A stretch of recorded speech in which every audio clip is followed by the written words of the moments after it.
Okay, we're up and live. All right, I'm resharing on my page.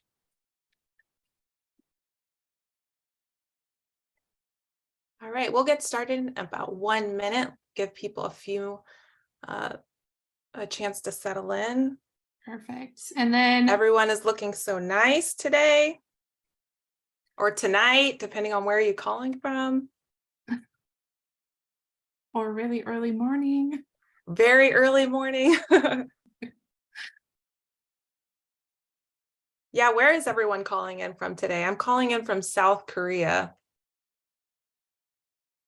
Fort Worth, Texas. Beaverton, Oregon. Jacksonville, Florida. Florida. Yeah. Melbourne, Florida here. Nice. I'm in Florida. Graham, Washington. Hollywood, Maryland. I'm just north and all the way to the right. The North Pole.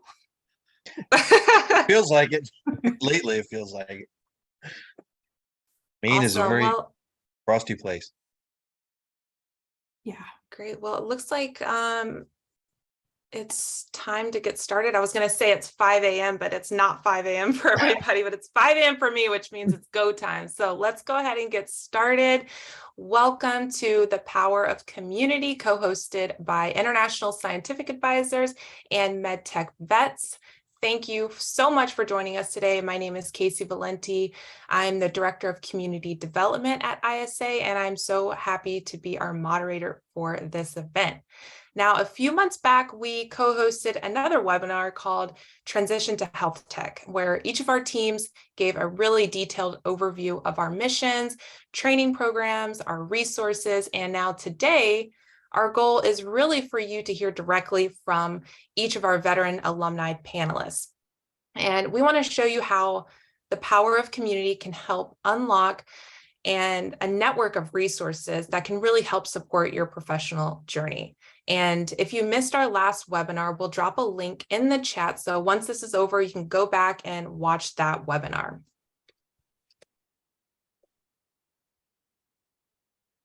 All right, so our agenda today, I know everyone is really here to see our veteran panelists and want to hear directly from them. So I'll do my best to keep this short. I'm going to kick us off with team introductions. We'll share briefly about our missions, and then we'll head over to the live Q&A with our veteran panelists.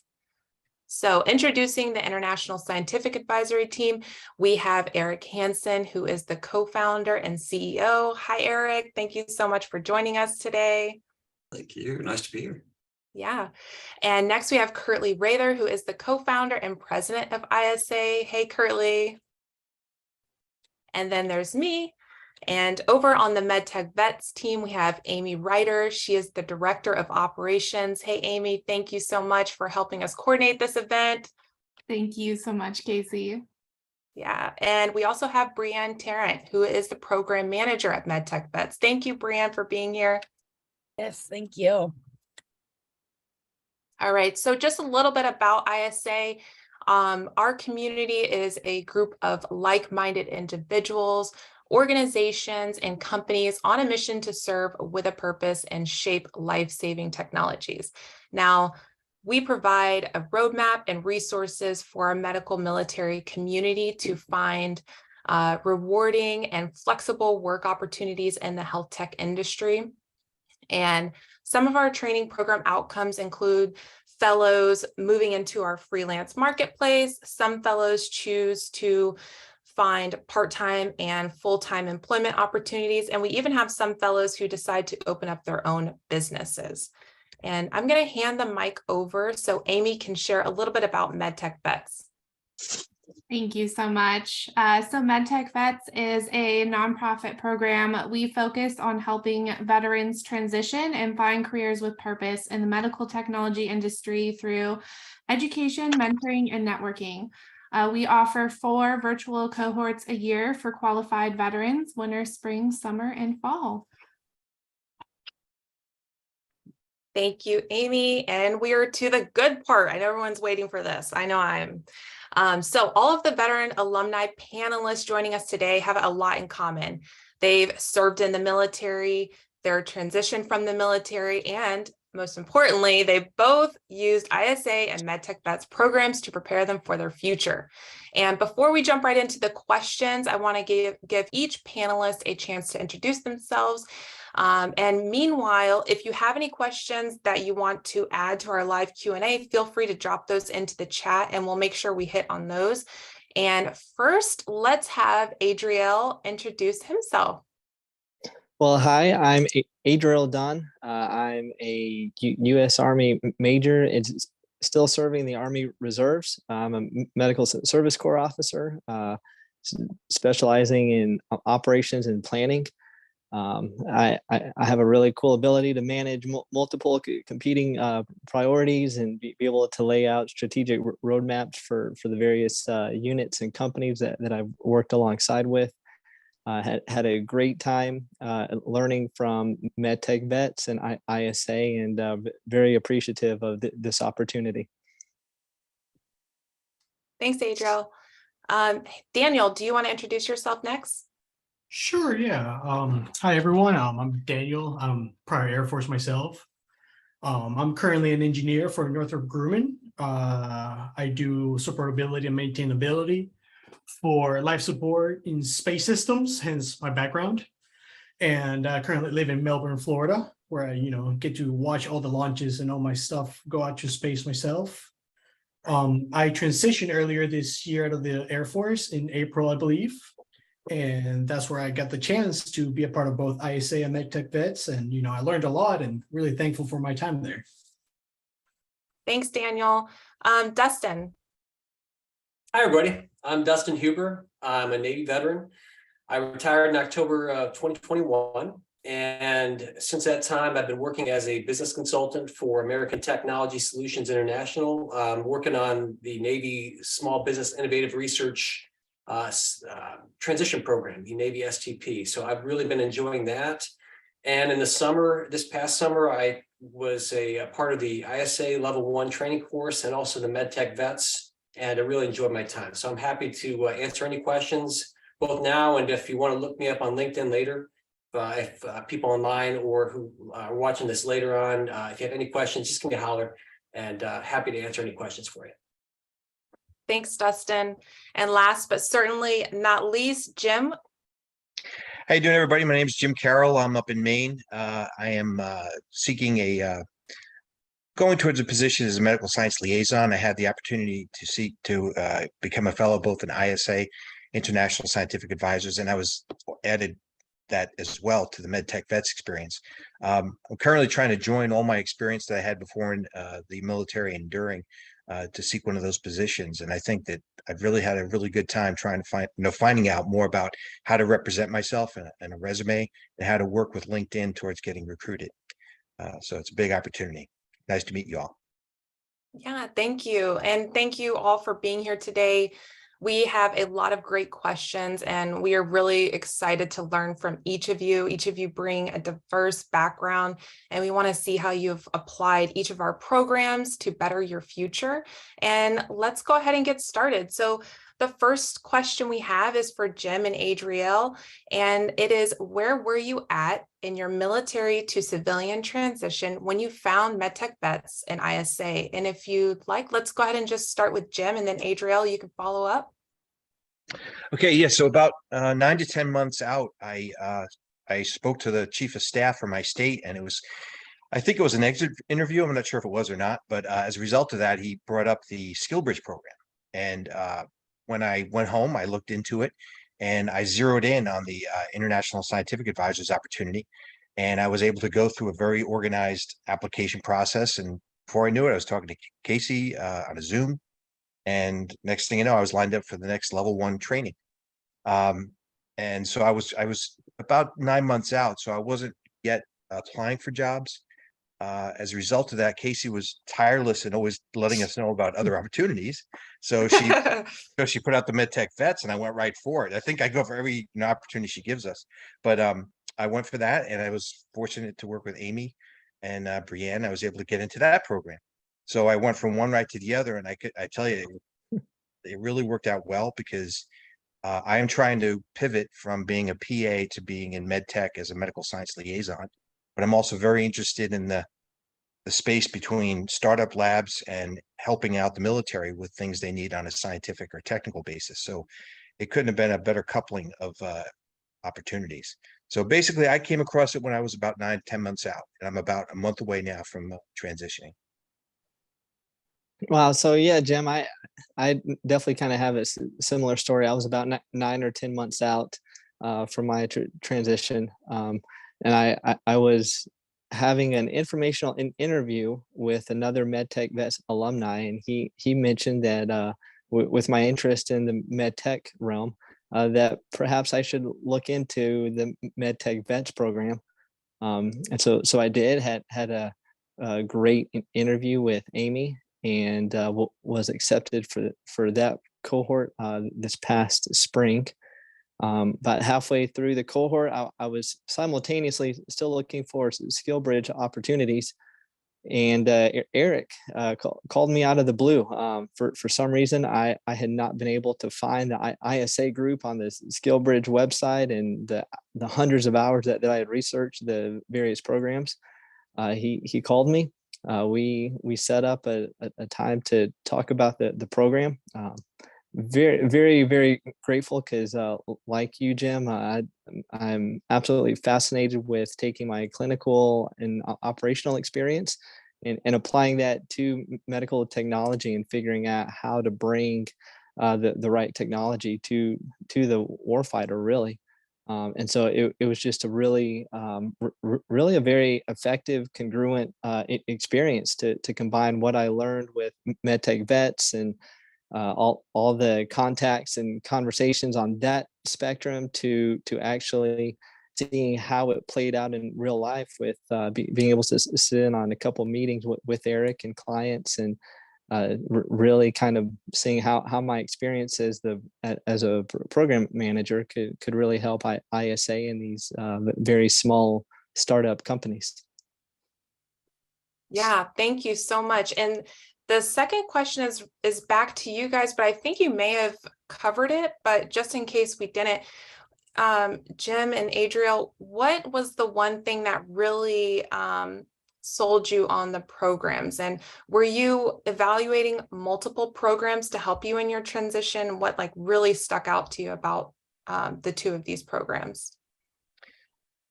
So if I go, Go for it. so there's a unique thing for each one. So with International Scientific Advisors, there was flexibility. That gave me an opportunity to add that opportunity to another full-time opportunity. So I could, and that flexibility is something that kind of happened over the time that we all were experiencing COVID. We all developed a work from home or a more flexible work schedule. And I kind of adapted that to that so much that I saw an opportunity to be able to work from home office and do that kind of work. And it takes a while to learn it, but it's worthwhile. That's why. As far as MedTechVets, even after the first meeting, I realized how you don't always know what you don't know. So I never had to worry about the quality of my resume. I never had to worry about interviewing per se, because in the military for the last 15 straight years, on top of other services I've done, but I didn't have to worry about that. It was in my situation, it was more about your OER, getting promoted, moving up the rank.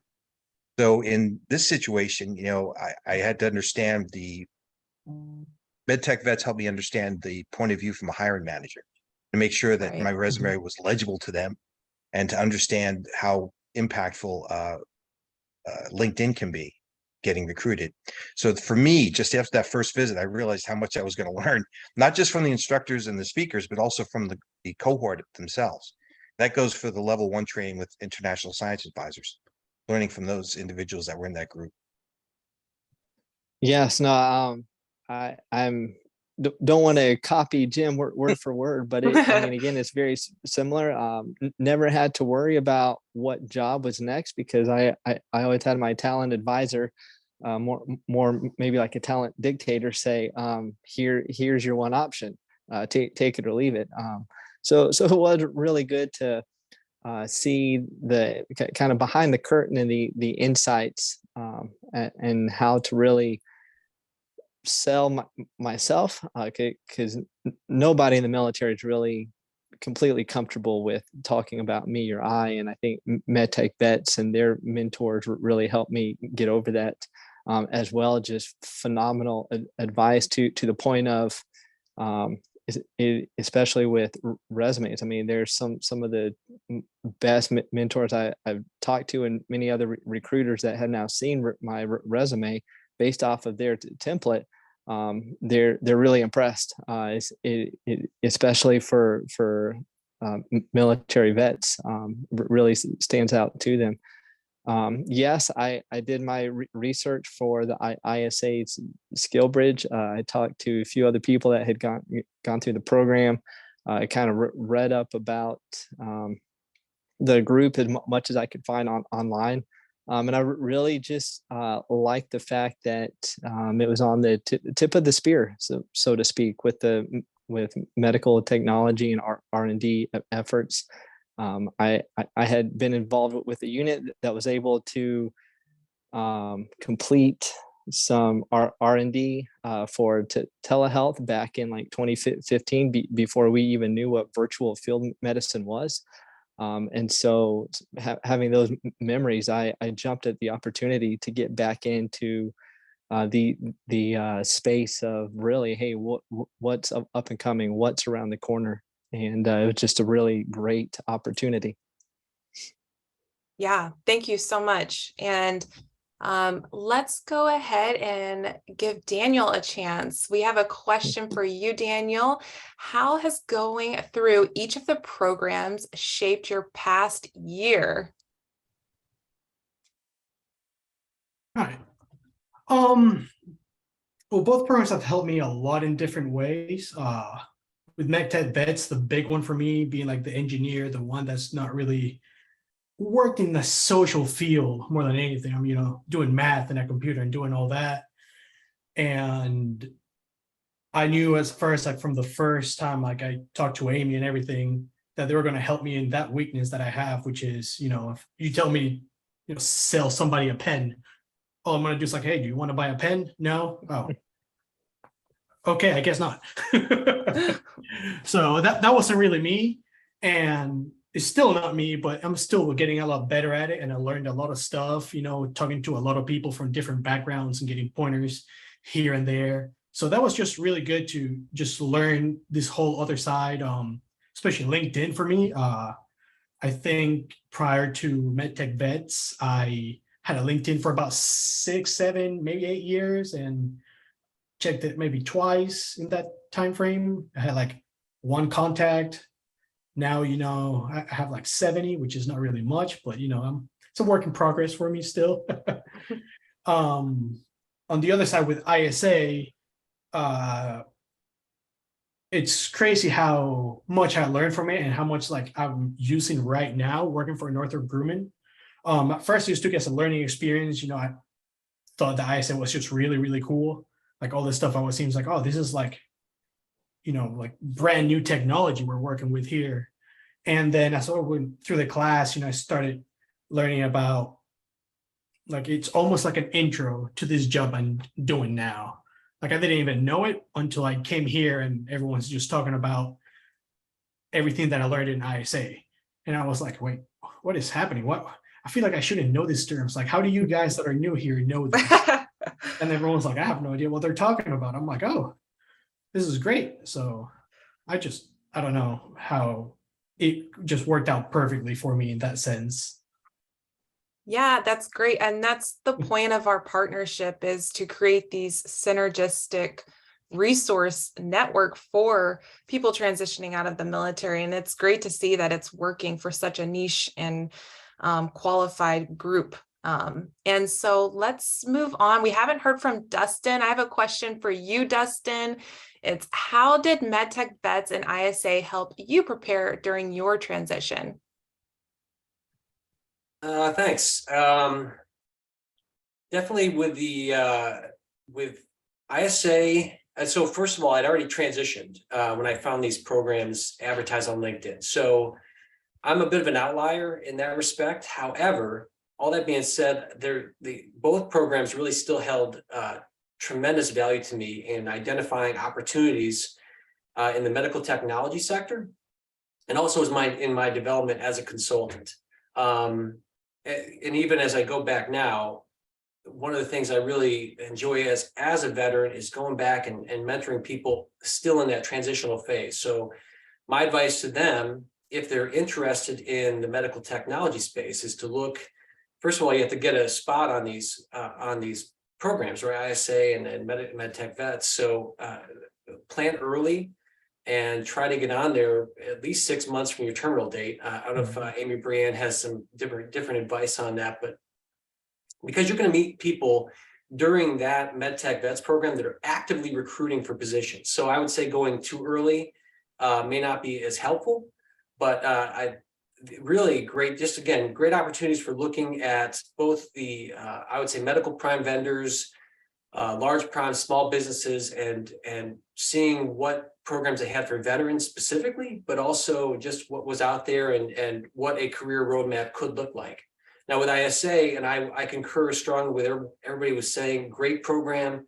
And I strongly believe that you can't get the level 1 training early enough. So again, I'm a veteran, but if you're transitioning, or even if you're just getting started in the military medical field, but especially RDT&E, really fantastic information, and it gives you a leg up, helps you build your network, and it just builds in a level of experience that a lot of young lieutenants and captains are not going to have otherwise in that environment. Yeah, thank you. That it is really important to have kind of a strategy in place and when to use what resources, what time during your timeline. So actually that kind of leads us into our next question, which is, I'm going to hand this over to Jim and Daniel. And I want to ask you, did you have any specific goals before your job search? Well, my job search was early on, and I realized I needed tools and I needed experience on how to search for those jobs, because I was doing a bit of a pivot by thinking about stepping out and getting into a medical tech or medical science liaison position. So none of what I did initially was as in depth of what I picked up ISA and MedTechVets, because a lot of people knew what I was talking about, and they gave me a good idea of what the hiring managers would be interested in terms of looking at my resume, how I would go about getting the job.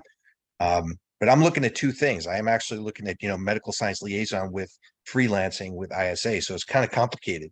But actually, I take that back. It's not complicated. It's very possible, but it is a two-core approach that developed as I did one ISA and then did the other one, MedTechVets. And it's very possible, especially with, like I said, initially, with the flexibility of working for yourself or working as a freelance with ISA itself, because there's a lot of support from both ISA and MedTechVets as you look for a job. For me, when I was transitioning, I started thinking about it like a year out, so I have plenty of time. And I could say that I had two main goals in my mind. The first thing for me was me coming from the maintenance field, and I will say it wasn't really by choice. I just wanted something that would make all the studies that I've done for my bachelor's and my master's feel like it was worth it. And a little bit of my background, like I'm a biomedical engineer, I have a degree in that, and I also have a master's in space science. So it's one of those where, at first I was thinking, what am I going to do? In a focus of space medicine, looking at it at first, I'm like, space medicine, what am I going to do with this? But thankfully I started out way early, and I, gave myself that chance to, dream a little bit before, the time to pay the bill started getting closer. And, at that point you just get whatever job you can get. But, I could dream a little bit. And I looked at ISA, and after talking to everyone, they're like, oh yeah, is that what you like? Is that what you want to do? It's like, yeah, of course. You want to do space medicine? Let's do space medicine. So that was just like, oh wow, this is exactly what I'm looking for. So in that sense, it was great. And the other goal that I had in my mind was my relocation. I knew, getting out of the military and suddenly, I'm not going to start getting a paycheck very soon. I got to move. I got to do all of this. And I did SkillBridge, which I believe the SkillBridge would let you take like 10 days, I believe, of house hunting, which is not really very much from the day of here's my last day in the military. And 10 days later, you have to start your SkillBridge in your application. So if I'm moving, like, for example, I was in Oregon at first, and now I'm in Florida, that's already 5 days of travel plus finding a place. So when I found out that, this was online, I could work from home, it just made it so much easier. And it was just one of those things where just checked off the list of, oh, relocation easy, perfect. This is the one for me for sure. Yeah. Great. Yeah. So we have about 5 minutes left for the webinar. So there are 2 more questions that I really want to make sure we touch on. So the first one is, how can veterans in the medical space help assist transitioning veterans? And I'm going to open this up to anyone in the panelists that want to answer.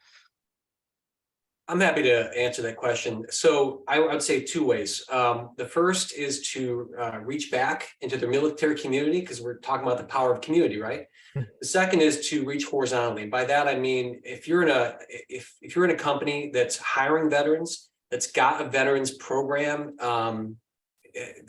talk to your human resources and see what's available for, and share that information. That information is what I want to reach back with. What really helped me most in my transition phase was other veterans that I worked with in the past, in our, at some point in our military careers, reaching back, calling or visiting and talking to me about their own path to civilian employment. It was great listening to people on MedTechVets talk about their own roads through that transition path and then through civilian employment.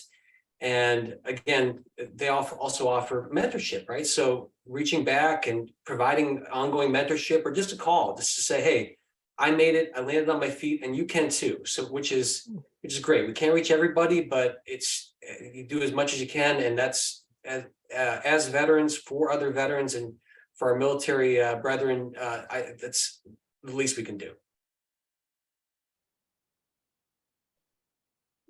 Does anyone else want to add to that? Yeah, I think as I go forward and gain employment, I hope I don't surprise Amy. I would reach back to MedTechVets and possibly be a mentor. I don't feel like I'm ready to do that yet, but when I do get the experience, I think I could do that. And with ISA, I think with ISA, what I've already done, I could offer it to a new student an explanation what the program is all about from my point of view, to help them grasp, what the program's all about. And because in both cases, for me, it was a lot to learn. There's a lot of vocabulary to learn in the ISA space, and there's quite a lot of things I learned with MedTechVets that I didn't know about. The science of a resume, for instance. So I think that could help them to get the actual job that they're looking for. Yeah, thank you. Let's see if we have any questions in the chat. Okay, so I think what I'm hearing is that it's just really important to explore all the resources available to you when you're transitioning out of the military, or if you're a military spouse, or you're just military connected, to make sure you're exploring all the resources available, and know that you don't just have to pick one, that you can use the power of community and kind of build the resource network that you need. And what we're hearing here is that through MedTechVets, some of our panelists were able to use to build their LinkedIn connections, to improve their resumes, and then get a very niche skill set through ISA. And that's what helped their transition journey. So for the last question, before we wrap this up, I want to ask everyone on the panelists and staff from each of the teams, do you have any advice for veterans? And this can just be in general, any advice for veterans, military community, and this can just be on anything that's really speaking to you today. And I'll open the floor up. I think I would say just don't ever be afraid to ask for advice. Find those people on LinkedIn that have similar interests, and a simple request for advice or for help can really go a long way. It's definitely helped to find veterans who are now part of the corporate realm or whatever sector that you want to join, because then it gives you that instant extra connection. But a simple request for advice opens up many doors.